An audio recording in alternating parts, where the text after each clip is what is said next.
Hello, everybody. Welcome to Beyond the Canon, a podcast that brings feminist insight into the books we love and the ones we don't. My name is Madison, and I'm so excited to start this podcast and first episode with you all. Today, we'll be diving into some books of the fantasy romance variety. So, I'm talking about like ACOTAR, which is a Court of Thorns and Roses, Fourth Wing, and we're going to be talking about lots of other books that we have. Um, the books that have been all over Book Talk, taking over Barnes and Nobles, we've seen them. And then we'll be discussing the modern feminist and new adult fantasy. Okay, so I guess I should introduce my guest. This is Harlow. She's my best friend since high school. She's going to be helping me today. So, Harlow, I want your opinion on some things we'll be talking about, if that's okay. That's what I'm here for. I'm Perfect. very Yep. opinionated. And that's why I got you. Okay, so first question for you. What do you think of these types of new adult fantasy books? I know that we've talked about A Court of Thorns and Roses before, but I haven't really gotten a good read on how you actually feel about them. Well, kind of like what I've said before is that like you and I like two different, like we like the same genre and the same area of books, but we like, like the opposite ends of the spectrum of books. Hmm. Not that there's anything wrong with that. We both definitely respect like our sides of books, Hmm. but like for me, when I read ACOTAR, it was very I read it for you. Hmm. It was not my cup of tea. I'm not really like a damsel in distress kind of person. First book was good. Hmm. But you read my favorite book, and it was also not really your cup of tea. Hmm. But it does have more of like that, like, I don't know, stronger female vibe to it. Hmm. But it has less of that romance that, you like to get into. Yeah. So, Yeah. My second question for you is, what do you consider a new adult novel? I think for me personally, I think of novels that contain transitions into adulthood. Exploring some explicit romance is a big theme in these books. And then some complex moral decisions or complex feelings that kind of fall into this category of new adult, for me. yeah, I think that new adult definitely deals with more of like those adult things of like they have a lot of romance and they also get very explicit. They have Mhm. very explicit sexual scenes and stuff. And you also see more of like that gratification in a lot of the books. And I think that really those books have always been around. I Mhm. think we just have a more nuanced genre to put them into. Not genre, Mhm. but like age grading. Mhm. Like young adult was always like the teenager, blooming into adulthood kind of books. And then you had adult fantasy books or adult books. Mhm. And those were like, like the steamy, like guy with the six pack and the cowboy hat covering his face Mhm. kind of books. That like your grandmother or your great aunt would read with the Yep. large text.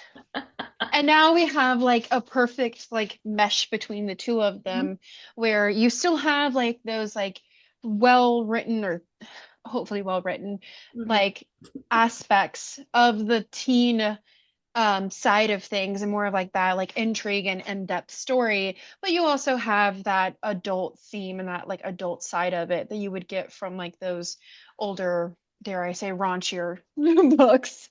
So yeah, I that's what I would consider a medium area. Nice. Yeah, I totally agree with you that it's right in between the young adult and the adult. Still has that fantasy Yeah. element. Some adult books have that as well, but it's a little bit more, I guess, nuanced. Yeah. It's its own thing. Yeah, it's like I would say that A Song of Ice and Fire by George R. R. Martin is an adult fantasy book, Hmm. but I would say that like um well now I'm trying to think. Looking at her I'm bookshelf. yeah, I'm looking at my bookshelf. I am absolutely looking at my bookshelf. Mhm. Um can't read it. Why can't I read it? Okay. I would definitely say that like the Mortal Instruments Yeah. is a more of like that new adult, young adult, or I'm like looking directly at it, but I can't read it from this far away with my dyslexia. So we're gonna just say like The Rose Society by Marie Lu. That Hmm. is a new adult book. It is still fantasy, but it's not the same kind of fantasy that A Song of Ice and Fire is. Hmm. Yeah, exactly. Yeah. Sorry. No, no, you're all good. No. So kind of going into it, I have some issues with new adult books, even though it is probably one of my favorite categories of books. I'll say it now. Um, Kind of my main issue with these books is that the main characters, whether it's Feyre from A Court of Thorns and Roses or Violet from Fourth Wing, they almost all feel identical. They kind of follow the same cookie cutter blueprint, and they somehow always end up becoming secondary characters in their own stories. Um, yeah, instead of remaining the strong heroines were promised, they eventually rely on their more powerful male counterparts to move the plot forward. Um, and why can't we just have a heroine who stands on her own? What do you think Yeah, about that? I definitely agree. I think that you see it a lot. Um, and unfortunately, I think it's just, I don't know. I think that modern feminism has kind of taken the female character and it's made it into two sides of the same coin.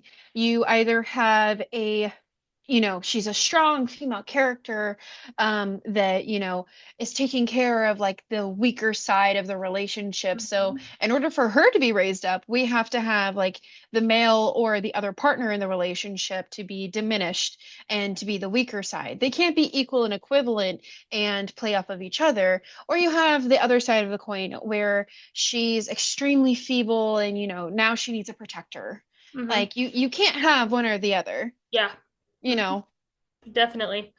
Um, Going back into A Court of Thorns and Roses, it's one of my favorite series. It's by Sarah J. Maas. But you know, in the first book, for example, Farrah kind of seems like the ultimate heroine. These spoilers ahead. Yep. She faces off against the seemingly all-powerful Amarantha at the end of the book, and she wins, which seems like an impossible task.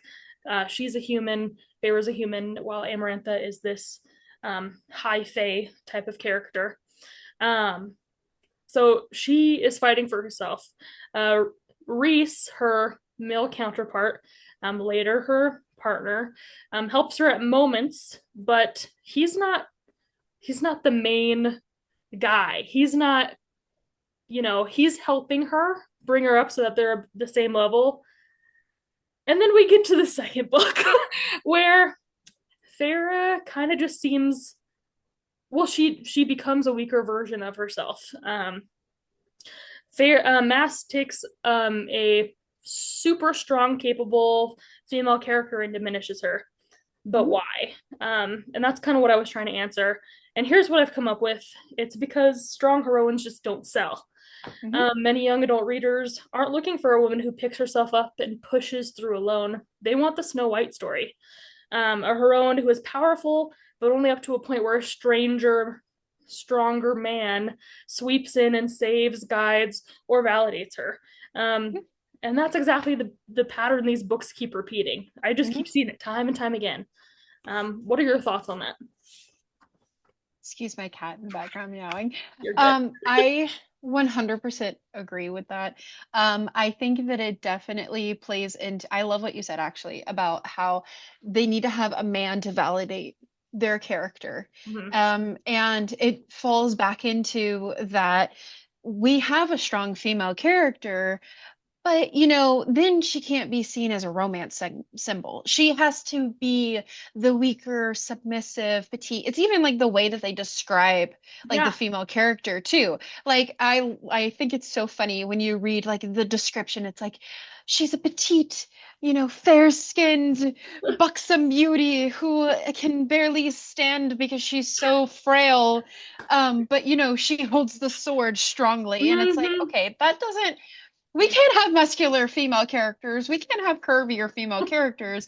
But even when we do have them, like in From Blood and Ash, Mm-hmm. then it's not that she is like a natural curvy woman. It's that she's a sexualized curvy woman. Yes. And you just can't have a strong, powerful feminine character without her relying on sexuality, Mm-hmm. relying on a man, or relying on a strength from another. Mm-hmm. And I feel like a story, and I actually just thought about it, that would be kind of in direct contrast with this story or with A Court of Thorns and Roses, and how in the first book she's really strong and then in the second one she's kind of weak.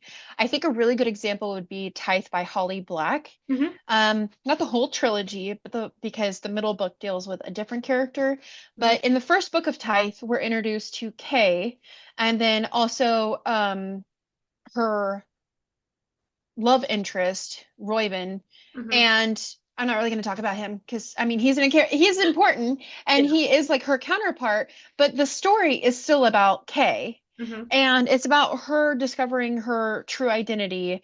And, she kind of stumbles into messing up and changing the order of, the Seelie court and the Unseelie court's world. Mm-hmm. She literally topples an entire system of giving a sacrifice in order to keep everyone in line. Yeah. And then the third book picks up with that, and it's dealing with the consequences. And instead of her hiding behind her love interest, who becomes the king, in the first book, she instead becomes his rightful partner, and she takes on essentially cleaning up her own mess. Uh-huh. And it's not her relying on her partner to do that. It's her doing that Mm-hmm. in order to be equal to him. It's showing that she is qualified to be his partner and also to be a leader. And I think that that is a huge separation between, this modern feminism of like, oh, well, they have to be sexual creatures in order to be validated versus on your own merit and being equal to your partner. Mm-hmm. Yeah. Sorry, I Yeah. just rambled a lot. No, you're all good. No, I liked that. Okay, let's talk about another book now. Um, we talked about including this one, so I'm really excited about it. The Coldest Girl in Cold Town by Holly Black, one of my favorite authors, one of your favorite authors. Um, Gonna can go through my you stack. can you just give us a quick summary of the novel? I just need a bit of a refresher myself, so All right, I'm gonna read the back of the book perfect. Love because it. I got a stack of books for examples right here, and I have a copy of it as it is my favorite book. Mm-hmm. So it says, dyslexia is acting up now. Um, Tana lives in a world where walled cities called coal towns exist. In them, quarantined monsters and humans mingle in a decadently bloody mix of predator and prey. And once you pass through a coal town's gates, you can never leave. One morning, after a perfectly ordinary party, Tana wakes up surrounded by corpses. The only other survivors of this massacre are her exasperatingly endearing ex-boyfriend, infected and on the edge, and a mysterious boy burdened with a terrible secret. Shaken and determined, Tana enters a race against the clock to save the three of them, the only way she knows how, by going straight to the wicked, opulent heart of the coal town itself. Very nice, very nice.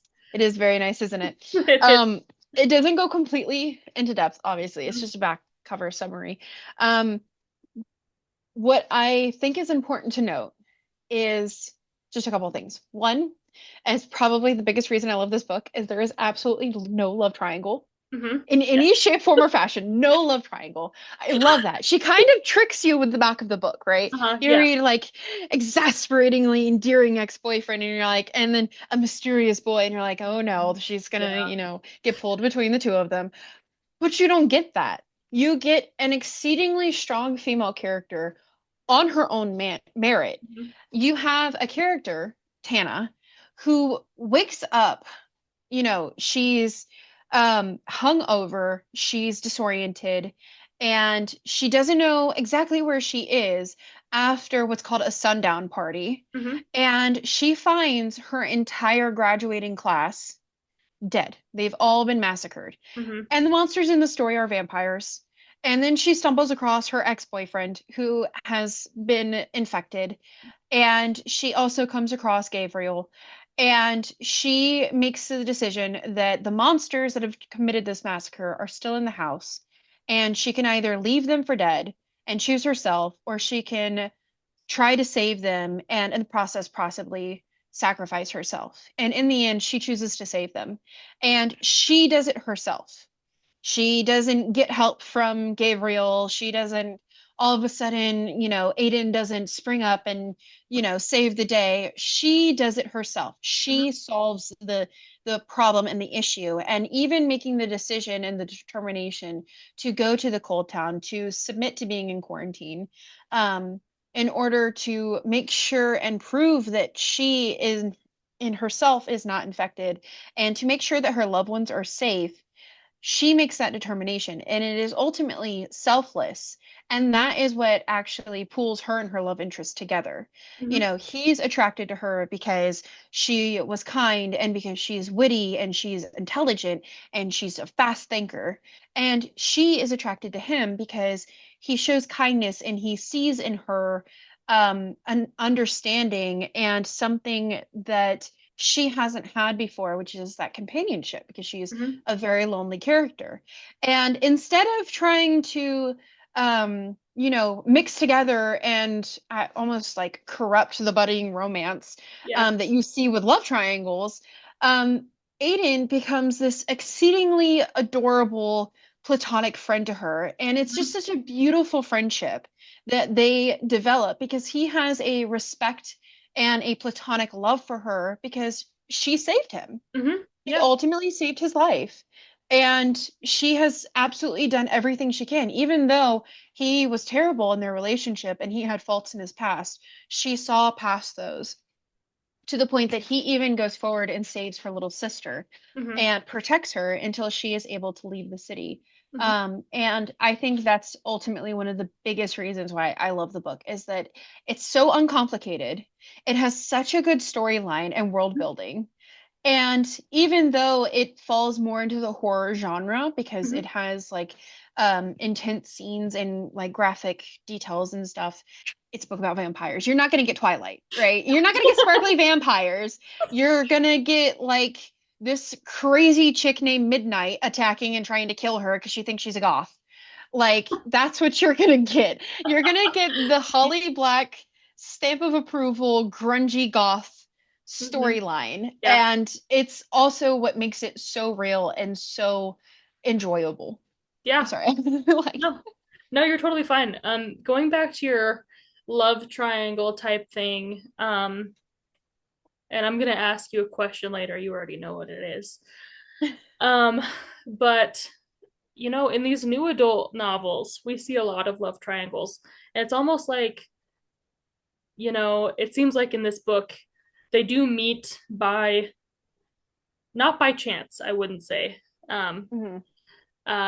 but like in these new adult novels, they're stumbling upon each other, and it almost becomes an instant type of love. And then it just skydives right into Oh my God, yeah. everything else. So it's really refreshing to know about books that have kind of this slow burn. Would you call it a slow burn? I think I would. I think that they genuinely like obviously they have like that initial attraction to Yeah. each other, Mm-hmm. but they don't do anything physical. It doesn't immediately like, Yeah. skyrocket and they're ripping each other's pants off, Yeah. which has always like I am not a super like sexual person when it comes to like materials and stuff. I skip makeout scenes. I skip Mm-hmm. sex scenes in like shows and stuff. I can't do the sound of kissing. Drives me insane. It makes my skin crawl. And I do the same thing with books. If there is a porn or a smut scene in a book, I'm skipping pages. Like I cannot do it. I get secondhand embarrassment so bad. And with this book, it's you have that yearning and you have that genuine love, but they're Mm-hmm. not like catapulting into it. They're learning to understand each other and see each other. And this is why I love Holly Black's writing so much. She does a fantastic job at writing equal partners Mm-hmm. Yeah. because as like mysterious and badass as Gabriel is, and I'm not going to spoil why he is, Tana is just as badass. Mhm. And with it being written in her story and in her point of view, and seeing things through her eyes and like her thinking, like during escape plans and stuff, you see that she's very much so just acting on instinct. She is the prey. Mhm. But in doing so, she becomes a predator herself, Mhm. and she becomes extremely quick-witted and understanding. Yeah. And it comes to be a match to Gabriel because he also is very much so a predator, and Mhm. he has that same mindset because he was forged in the same fires as her. Yeah. So eventually, when it does become a little bit steamier and everything, towards the end of the book, it's not just oh, I lust for you, so pull Yeah. down your pants. It's Mhm. a I have a mutual love and respect, and I'm going to be your companion. Uh-huh. Yeah, which is really important because we don't see that a whole ton in new adult novels. Obviously, No. some of them, yes, but I would say the majority it's more of a jump right in type of thing. Uh, Yeah. I'll also say, and I know we're going to talk about it a little bit later, mhm. but I will also say that I just feel like there is a huge lack of genuine love stories. Yeah. Yeah. It's become too much about the sex and the attraction and all of that. We don't have genuine love stories where it's about the ride and the adventure and the falling in love. It is about the, oh, I kind of like you. Oh, we slept together. Yeah, we really liked each other in bed. Now let's actually go on dates and have a Yeah. relationship. hmm Yeah, definitely. Mhm. Um, okay. So obviously, Cold Scroll and Cold Town, it's a little bit different than the other books we've talked about. Um, do you think that this is considered more of a YA novel or more of a new adult novel? I personally think it's more in the middle, kind of in between them, because it's dealing with some of the darker themes, um, but not quite like we've been talking about, not quite the explicit sex stuff in that. Yeah, I think it falls in the middle as well. I Mm-hmm. think that if they went back and they regraded the maturity level in this, Mm-hmm. I think that they would find that it was more new adult just because, it doesn't have those sexual themes, but it definitely does have some intense graphic detail about like the massacre that she wakes Mm-hmm. up to and later on during some of the things in which she's involved in. Um and I just feel like, this book was written 2013, I believe. Yeah, So so well, yeah. it was well before we Mm-hmm. had, a separated out age genre of new adult. We only had, young adult or adult, and you've either followed into either of those categories. And Holly Black as a whole, a lot of her books, even though they usually have older teen characters, which yes, that would qualify it for young adult, but the themes and the storylines that they are handling are much more of an adult side of fiction. Mm-hmm. And they're grungy, they're dark, and, they're missing that sexual side, but they definitely have like that emphasis behind them that you don't necessarily see with classic young adult books. Mm-hmm. Yeah, that's perfectly fair. Um, okay, kind of moving on. Um, so I think in YA novels, this is something that I've noticed and picked up on. Um, a lot of these YA novels seem to give us stronger, more self-driven female heroines than a lot of new adult fantasy does.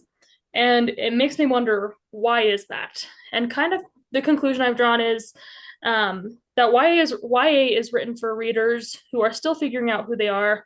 So the stories naturally lean toward empowerment, growth, and agency. YA heroines are allowed to be bold, messy, brave, unsure, and still the center of their own story. New adult, on the other hand, often shifts the focus to toward romance, Hmm. trauma, or relationships in a way that can sideline a heroine's personal arc. New Adult tends to explore the chaos of early adulthood, but it sometimes loses the sense of optimism and self discovery that YA leans into so well. Hmm. Young adult stories want readers to feel understood and capable, and new adult stories want them to feel the weight of independence, sometimes at the cost of character strength. So maybe the reason YA gives us such a powerful female leads is because it needs to for these young Mm. adults. Do you have any other thoughts to add to that? No, I definitely agree with that. I that young adult novels definitely try to help to shape like the feminine or the child psyche that you see in younger teenagers. And I don't know about you, but when I was in middle school, I definitely tried to model myself after Katniss. I thought she was the coolest character. I thought her morals and her values were Mm-hmm. absolutely fantastic. And I still do. I recently reread it and I was like, wow, Suzanne Collins knew what she was doing. But you now have these adult novels, and unfortunately, I think that they more or less push you towards, and it might just be me, but a lot of the theming that I see, and maybe it's why I can't really get into the genre, is because it's so focused on sex and sexuality and sexual identity Mm-hmm. that it also seems to be hyper focused on things like pregnancy and the sleeping around and Mm-hmm. exploring yourself in that way, and it's almost attributing those things to being an adult. Mm-hmm. And let's be honest, there are some adults that have sex that are not adults. There are some adults that have children that should not have children. Yes. And I just feel like it's trying more to say that in order for you to be a feminine and a feminist, in order for you to feel feminine, and in order for you to feel like an adult, this is how you accomplish that. And let's be honest, the males that they are role modeling the partners after, Uh-huh. they're not very good ones. No. They Yeah. are not in any shape, form, or fashion. They're always like the aggressive, over the top, masculine alpha male type Mm-hmm. that is like the choke me harder daddy kind of Mm-hmm. characters. And Yep. like you, in reality, we don't actually need or want those men. They're normally abusive, and you're teaching young girls that are getting into reading this genre at 18, 19, 20 that hey, in order for you to be an adult, this is the kind of man, like the brand of men that you should be looking at, and this is the kind of actions that you should be looking at doing.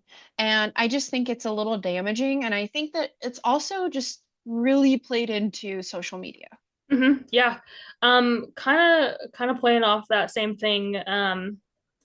Like the idea that sexually explicit material on the web, um, a lot of people, they're exploring getting to know themselves, adulthood. Mhm.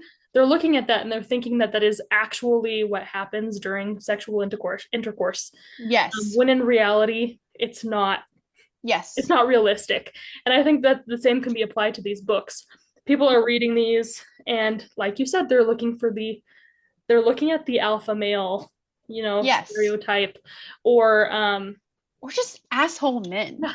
Yeah. Like I have two books that are examples, not this one, I've already talked about this one. Mhm.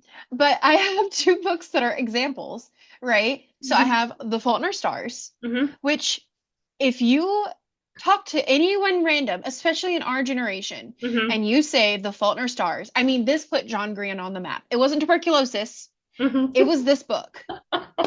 And it's because it deals with grief, it deals with sickness, it deals with family, and most importantly, it's a love story. It is a honest to God, beautifully written, makes you cry at the end and throw the book across the room. In fact, you can actually see at the top of this book where I threw it across the room when I finished reading it the first time. It's beautiful. And Mhm. it teaches you love. And this is the kind of love that everyone wanted and was looking forward to. Mhm. Now we have books like this book, Mhm. right? Yeah. Which, if you say that on Honeymooners, someone will go, "Oh, I heard that on Book Talk, I think, a couple Mhm. years ago." I think I did. And it's Mm-hmm. because this book is a absolutely horrible example of a romance. Mm-hmm. This is a terrible example, and it's teaching young girls that it is okay to have a man that coerces you into having sex with him, then cheats on you after you have a endearing relationship. Mm-hmm. And then it's okay for him to come to your work and harass you into giving him another chance for Mm-hmm. your relationship with him. Yeah. And I just don't, and I got another example.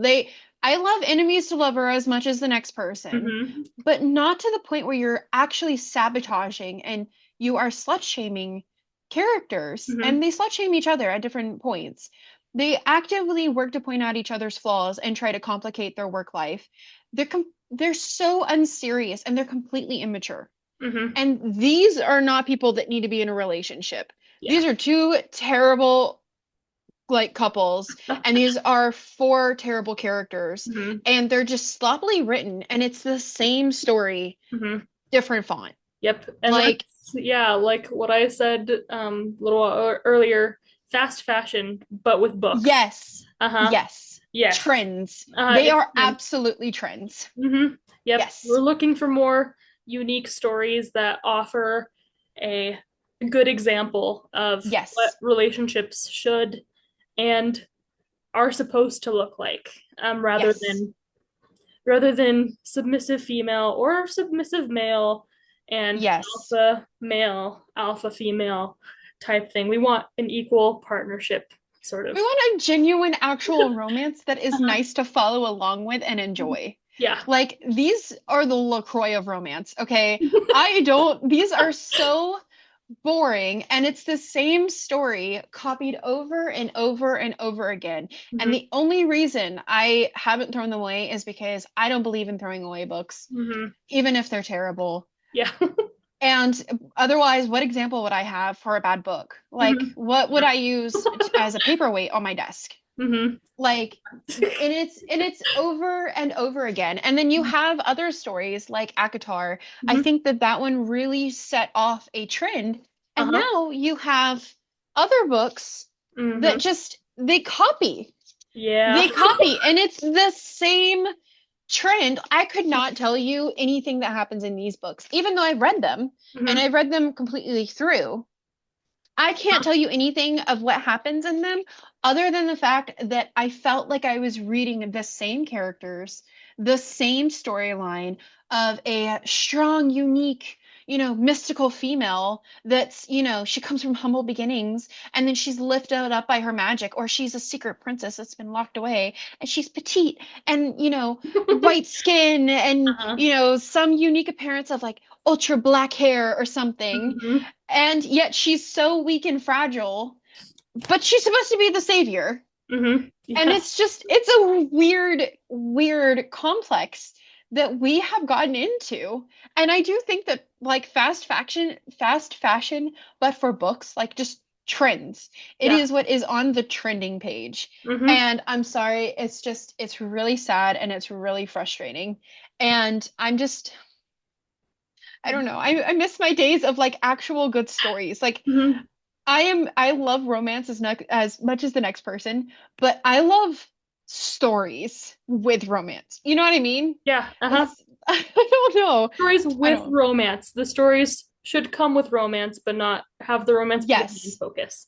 Yes. Hmm. And I want like equal like characters. I want like couples that complement each other and build off of each other and work to heal each other Hmm. and grow together, Yeah. that are realistic, not ones that it's like, she's a petite female and he's like 6'8" and, Mhm. muscular all over and wants to dominate her Yeah. because alpha says so. Like, it reminds me of those really cringy TikTok videos of Mhm. like, well, Alpha wants you to purr or whatever. Like, it's not anything that I want to read because all the story is about, there's some kingdom that is attacking theirs and she's Mhm. the key to it. Like, Yep. why are they attacking? What Yeah. is going on? What is the battle strategy plan? Mhm. Like, I'm sorry, I want more. Yeah. Sorry. No, no, you're all good. Kind of my takeaway from this conversation has been, Modern feminism and new adult fantasy is kind of, it's hard to place it because I want to say feminism for me is, both of the characters, like we've said, are equal in their relationship. They're both working together. One could be stronger, but they're both working to build each other up, stuff like Hmm. that. And we're just not seeing that. No. So it kind of defeats the purpose of what I think a modern feminist to be. Yeah. Um, okay, I mean, that was that was enough from me. Um, Harlow, thank you so much for being here with me. I really enjoyed talking to you. Thank you so much for your input. Um, and thank you, audience. That's it for today's episode of Beyond the Canon. If you loved this discussion, follow the podcast, share it with a friend, and tell me about the books that made you think what a heroine can be. See you next time.